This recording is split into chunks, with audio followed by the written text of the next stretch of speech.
colder water conditions, when you're talking about the winter, the pre-spawn, and then again in the fall and late fall, one of the best baits you could throw.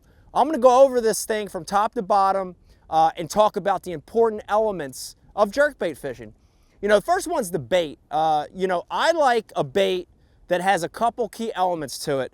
The first thing is I love a jerkbait that has 3 sets of trebles instead of 2.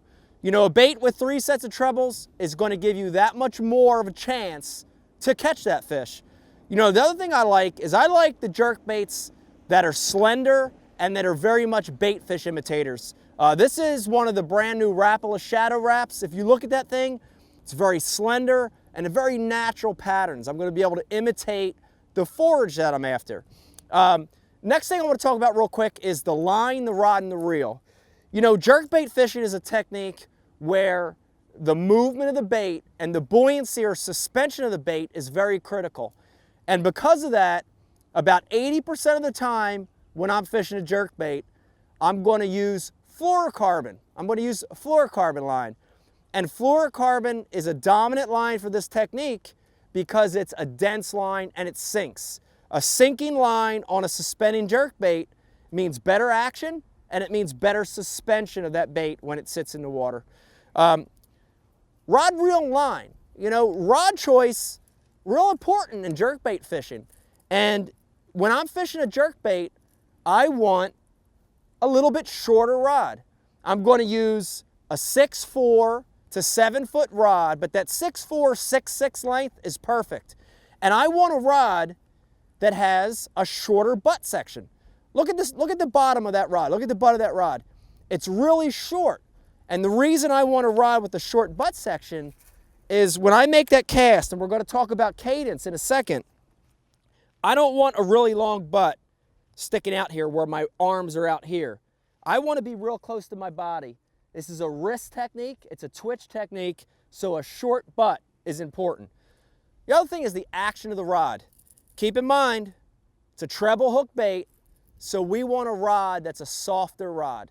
We want a more of a medium action rod. And in fact, I prefer a parabolic rod like a glass rod. This is Abu Garcia, this is a brand new Ike series. This is a 6'4" rod specifically designed for jerkbaits, and it's got that softer action. Even if you like graphite, go to a medium action because you want a little bit of delay in that hook set and you want to land those fish with that treble hook. Last thing is reel. For sure, a low profile reel, but go to a slower ratio to force yourself to slow down. A lot of times we're fishing this bait, it's a slower cadence, so go to a 6'4" to 1, 7 to 1, nothing higher than 7 to 1 on that jerkbait, okay? Now let's analyze the cast and how we're going to fish this thing. And this is the most important element of jerkbait fishing, especially suspending jerkbait fishing, is what I call the cadence of the bait. And if you look here in front of us, this is a very typical kind of bank that I'm going to fish a suspending jerkbait, especially early and late in the year. And if you look at it, that's what we call bluff style bank. When I look at a bank like that, I know that's going to be a steeper, more vertical type bank, perfect place to fish a suspending jerkbait.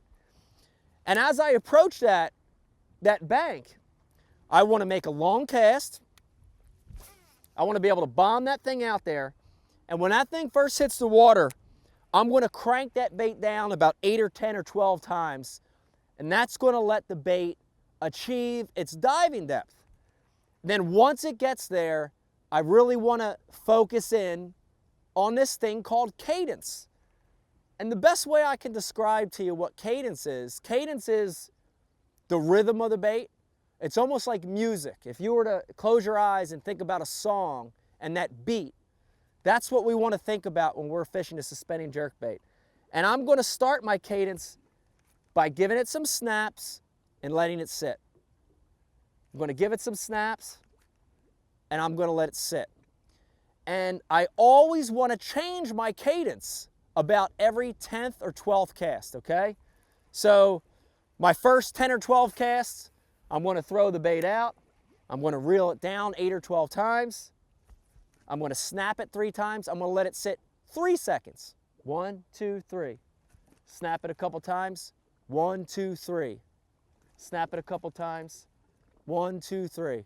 And I'm gonna do that all the way back to the boat for 10 or 12 casts. And the information Bass University provides isn't your basic run-of-the-mill fishing video. This is specific information from A to Z to help you learn, get to the water, and become a better angler quickly.